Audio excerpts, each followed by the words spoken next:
Shalom, party people, and welcome to the 12th C. Let's see, it is January 27, 2023. Out for my ruck talk, just me again, no JD Stone with me. So today I want to talk about how failure can actually be a good thing. And that's with a caveat, obviously, because if you just outright fail, there's nothing from it. But if you can learn from that failure and move on and not repeat the same mistake, then that's just a free lesson, and sometimes pain's our best teacher. So full disclosure, before we're any deeper than a minute into this, I failed 75 hard again. Woo, big surprise. I've talked about this plenty of times before, but the other instances I've done 75 hard, it's been ones that Andy Frisella would not be proud of. And this one has taught me more about discipline than I've ever learned from given solid, like 85 to 95% attempts. And it's not that I'm not made of tougher stuff or anything. It's that I'm mentally just not there yet, and that's okay. The whole point of doing this now is to get the reps and sets in, so that way if the fecal material hits the oscillator, I'm not trying to learn all of this on the worst day of my life. So, and whatever your definition of a fecal material hitting the oscillating device is, totally up to you, whether that's the end of the world or if that's just hard times, just straight up hard times, which, eggs being $9 a dozen, depending on where you're getting them from, that's definitely hard times to begin with. So anyway, how failure can be a good thing. As far as 75 hard goes, let's see, this is the third time I have failed my legit attempt, and obviously there's stuff I'm adding, and that's what led to this particular failure, but everything aside, it's a mentality thing. So one of the caveats that I've added to 75 hard this cycle is being on time every day to work. And it's not that I'm one of those employees that shows up 30 minutes late and leaves when he wants to or anything. I've just had the habitual problem of a couple of days a week rolling in like right at start time or a minute or two late. And I've talked about this before. It's not like my job is dependent on me relieving somebody, because if it was, that would be a serious problem. Mine is more of show up, get your job done, and then look for more to do, and then your inevitable, hey, it's an 8-hour job, but probably an hour of that 8 hours is going to be some level of unproductivity.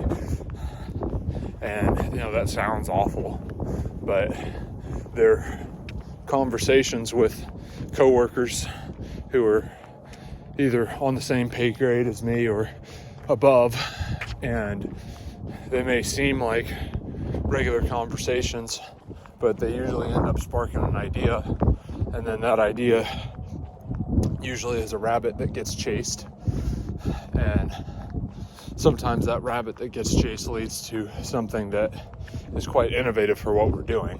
So are those truly unproductive conversations? Sometimes. but usually not, because at minimum it sparks more productivity, and at maximum it leads to something great. And there's been plenty of great things that have come out of otherwise innocuous conversations, because it has been man, we really ought to do something about this problem, and then hang on a second, we've identified the problem. All right, steps 1, 2, 3, 4, 5, boom, we've lined out how we're going to fix this problem, and we start acting on it right then and there. And that came from an unproductive conversation. Unproductive, air quotes. But anyway, back on the 75 hard thing.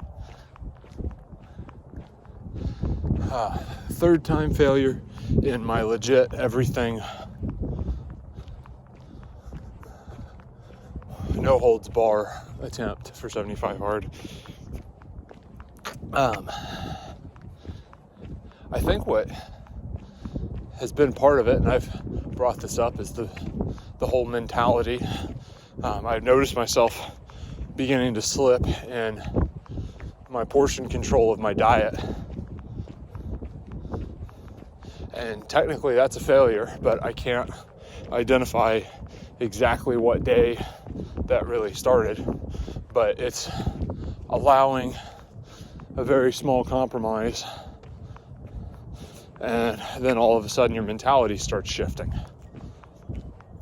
And when that mentality starts shifting, hang on, I'm using distancing language on that one. I'm going to correct myself.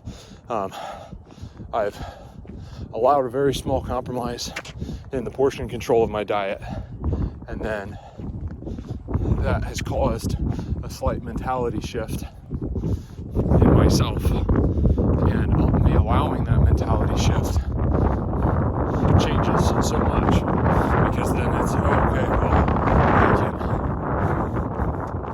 I can sleep in for another minute or so. It's no big deal. Close my eyes, open my eyes, and then it's 15 minutes later.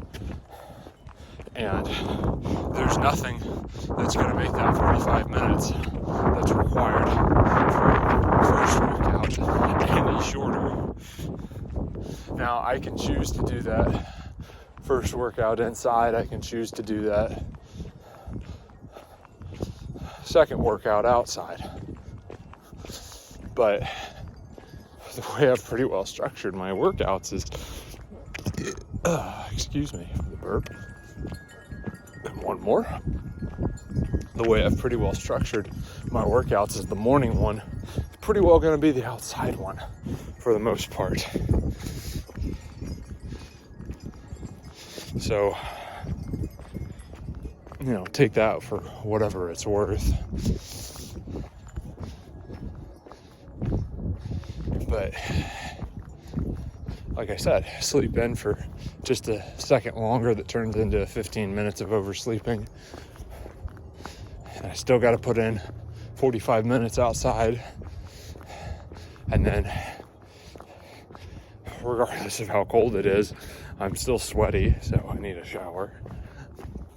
Go take a shower and got to do my business and get dressed and get out the door. And it's a time crunch thing.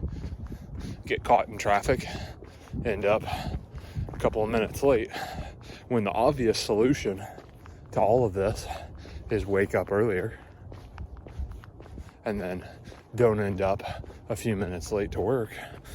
And yesterday I was 10 minutes, or no, not even 10. I was like 8.5, give or take. Either way, for lack of a better term, I was 10 minutes late to work. So, which is inconsiderate of me. Thankfully, it's not inconsiderate in the sense of relieving somebody, but it's still inconsiderate.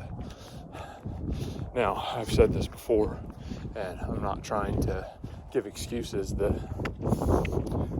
My employer gets their time, or gets their pay worth out of my time, because I'm not the kind of person of, oh, well, I showed up late. Sucks for you. It's the, hey, I'm here late. I'm going to stick around and give you every second you're paying for. It's just maybe not in the confines of the exact moments that was agreed upon, which is still a breach of agreement. So there is that, but there's also plenty of times where I'll stay late and not ask anything of it. So it does more than balance out. I did have a job where I was staying substantially later and not getting paid. That's a whole different story for another time. But on the note of legit failures, and if you've stuck around for 11 minutes of me talking about 75 hard, here's some real life failures that I've actually learned from. So, talking about this, my degree is in aviation maintenance management. And how do I go from a degree in basically business logistics for aviation and applying that in a maintenance setting where twisting wrenches and making sure airplanes are fit for human use in such a way that all the humans that go up come back down alive and able to do it again, and repairing said airplanes, maintaining them in such a way that I'd be willing to stick every member of my family and everyone that I cared about on that aircraft and send it off flying and not blink twice about, oh, is that safe or not? It's knowing that you did everything right. To working for the current employer that I have that has nothing to do with aviation at all, which I'm still not gonna spend a lot of time talking about my current employment because I don't believe that it's my place to talk about it right now. It is relating to a corrections setting, although I am not in a corrections setting right now. I am in more of a support role right now than anything else. But back on that aviation maintenance gig, I've worked several. One was kind of more part-time than anything else. Another was semi-part-time. I was mostly on the books when they needed me, and it could be once a month, it could be several times a week, and just more of, hey, this is what's your best bet in this situation, and not just consulting. Sometimes it was, hey, we need your assistance on changing out this wheel bearing or do an oil change on this one, or help the main guy with a detailed inspection with what was going on. And it was also, I would have the opportunity to travel when they were traveling, because I had a full-time gig that I would travel for, and we would be going to a lot of the same places and all that good stuff. So then they would have a mechanic with them in the event of something happening. So that was, how I got my ride for free, basically, which is kind of fun. But the main aviation gig that I had right after that time period, I guess, and I'm being very vague, but the main aviation gig that I had was for a dude that, in my mind, he was a gazillionaire. He probably, he was definitely a multi-millionaire, but I'd be shocked if he had more than 50 million, which is still a boatload of money. But he had a couple of aircraft that he flew for fun, and then he had one or two that allowed him to travel for business. And I was privileged enough to be one of his employees. And it wasn't so much the type of employment where we were making him money, as more of we were saving him substantial money, because for him to outsource all of his aviation maintenance needs, because this is something people don't really think about, is depending on the type of flying that you're doing, aircraft need 1 hour of maintenance, and that 1 hour of maintenance is anywhere from 3 to 100 man hours, depending on what's going on. But the aircraft needs typically 1 hour of maintenance for every hour it is in the air. And that really, really adds up, because there's jobs where you have 100 people and they're doing their own thing. And then you have jobs where you have 2 or 3 people and they're working together. So it depends. And his aircraft weren't so huge that they required 100 people, but his aircrafts were still big enough that you could put 10 to 20 people on it and still have plenty of elbow room for everybody on the aircraft. So there was that. But anyway, there was a job we were doing. It was a semi-thorough inspection, and this was on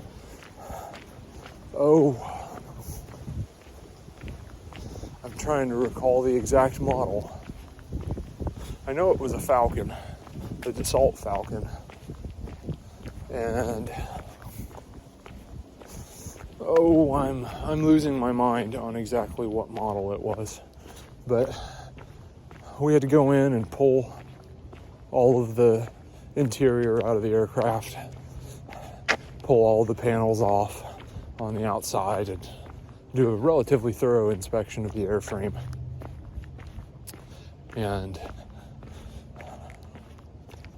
there was a situation where I was pulling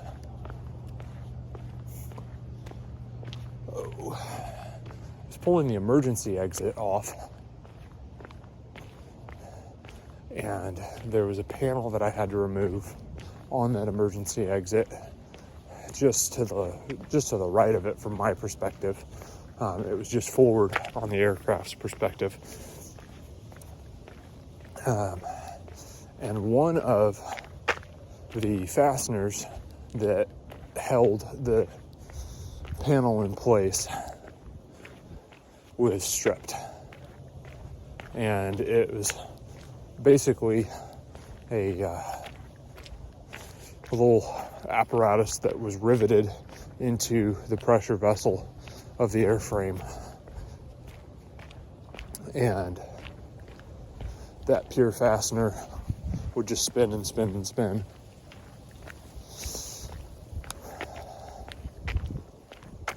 And so I left a note for the individual who was going to be coming behind me.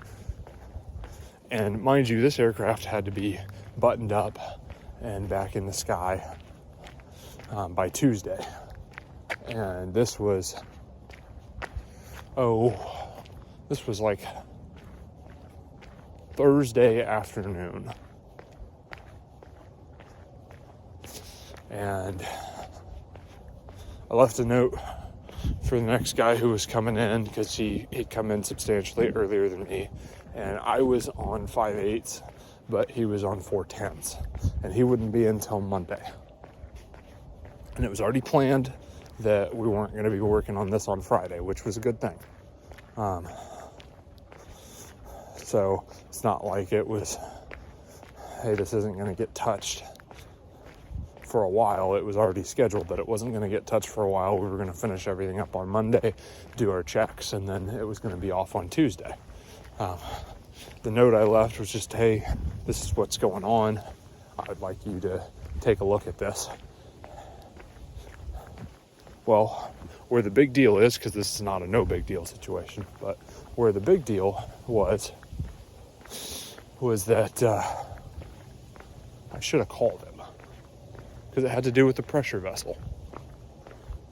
Just been like, hey, I know it's your day off, and I'm sorry to bother you, but this is something with the pressure vessel, and it's probably nothing, but at the very least, let me send you a couple of photos and you make a determination on what needs to be done. Because he had the final call. He was the inspector. I didn't do that. I just left the fastener on his toolbox with a note that it was very clear he would see it.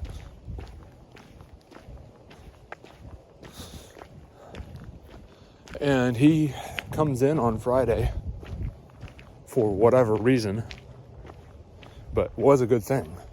He comes in on Friday, sees the note, and was like, hey dude, I should have gotten a phone call about this, because this is important enough. It's not make or break, but this is important enough that we needed to go ahead and just try and rectify this.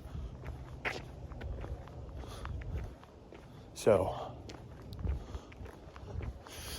we tried and rectified it, and it was determined, okay, we're gonna go ahead and drill the rivet out that holds in what is attaching this fastener.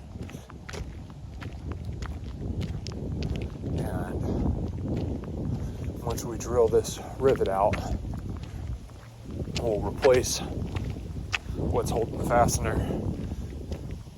No harm, no foul. So drill it out, and it's been a while since I had bucked rivets. He asks, can you buck this rivet while I run the rivet gun? I said, I'll do my best, but yeah, I think I can do it.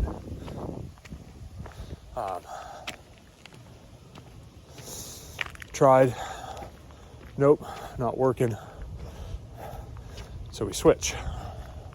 And I run the rivet gun, and he's gonna buck because he's got longer arms and a better feel on what's going on. I overpressure on the rivet gun, damage the hole. So, obviously, hey, this is messed up. Got to drill out the rivet and realize that hole is shot. So 100% mistake on my part. And I'm just like, hey, you know what? This is my fault. Let's fix this.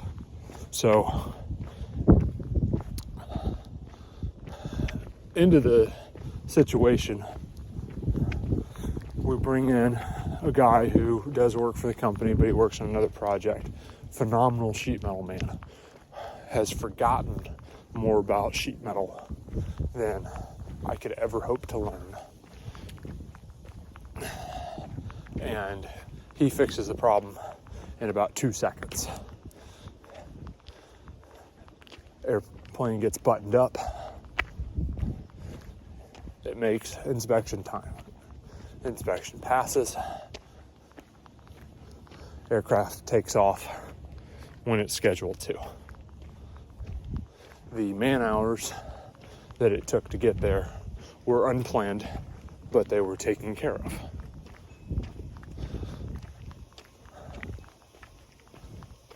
Ultimately, that mistake didn't cost us anything but a little bit of extra man hours. But that led to a conversation with my supervisor where I was just like, hey, that was a mistake that I made that ultimately is not the end of the world, but the mistake was made because I thought I could take things into my own hands and not ask for help when I should have asked for help from the get-go. Obviously, I need to do some growing and changing and moving and shaking. And at the time, I didn't have my 4-year degree. It's like, I need some more time under my belt. I need my 4-year degree, and I need to grow up a little bit, because I was still suffering. To some extent, probably still am currently, but I, much more than, like, I'm suffering from a pride problem. So I need to grow up a little bit and kind of reevaluate some decisions. And so I had resigned. They weren't going to fire me. It was no big deal. This was going to be just a training opportunity and move on. I learned a lot before I, even made the decision to resign, but there was no way I was going to do my normal day job and go to school. So it was one of those, hey, I need to take a step back and grow up a little bit, go to school, finish out my degree, and then move on from there.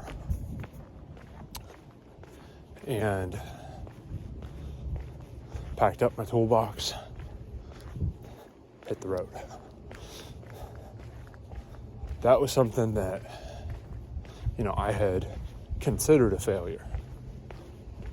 But the lesson that I learned in the moment and building up to it was that I have got to ask others for help. I have got to ask other people's opinions and say, hey, this may be nothing, but I need an extra set of eyes on this.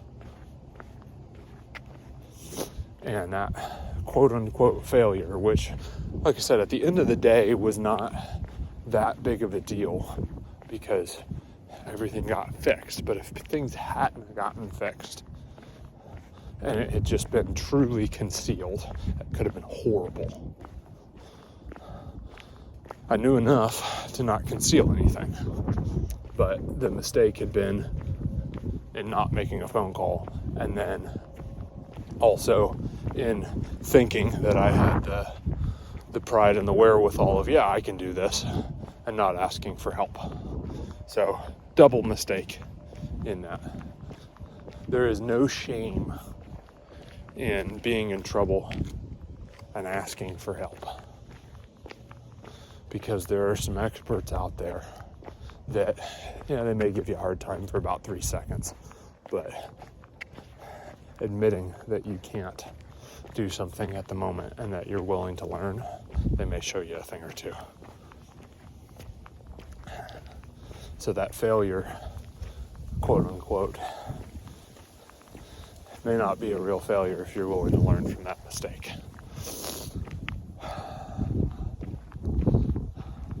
There is a coach that I had the pleasure of homemade gummy bears. Whew. I'm about to wrap this up, but there's a coach that I had the pleasure of hearing some life lessons from. And what he had to say was, there's a difference in losing and getting beat. The only way you can really lose is if you give up.